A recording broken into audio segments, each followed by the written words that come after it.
എന്താണ് ചിരിക്കുന്നേ?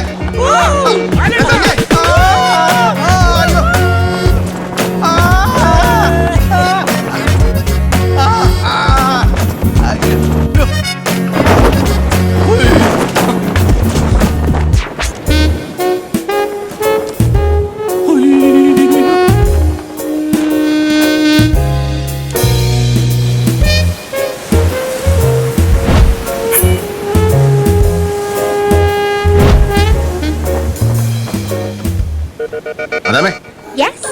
I love you. Come on. ഒന്നുമില്ല ചുമ്മാ നത്തിങ്. ജോസേ അനിയ, നീ വെറുതെ തർക്കത്തിന് നിൽക്കാതെ ഞാൻ പറയുന്ന അങ്ങോട്ട് കേക്ക്. ഞാനൊരു പോലീസ് ഓഫീസറാണെന്നുള്ള കാര്യം പലപ്പോഴും നീ മറന്നു പോകുന്നു. പ്രമാദമായ ഒരു മർഡർ കേസിന്റെ ഇൻവെസ്റ്റിഗേഷനില്ല ഞാൻ. അഡ്വക്കേറ്റ് നരിമാനുമായിട്ട് എനിക്ക് നാളെ ഒരു അർജന്റ് മീറ്റിംഗ് ഉള്ളതാ. അതുകൂടെ കഴിഞ്ഞ് എനിക്ക് വരാൻ പറ്റത്തുള്ളൂ. എന്താ കടലിലെ ശബ്ദം?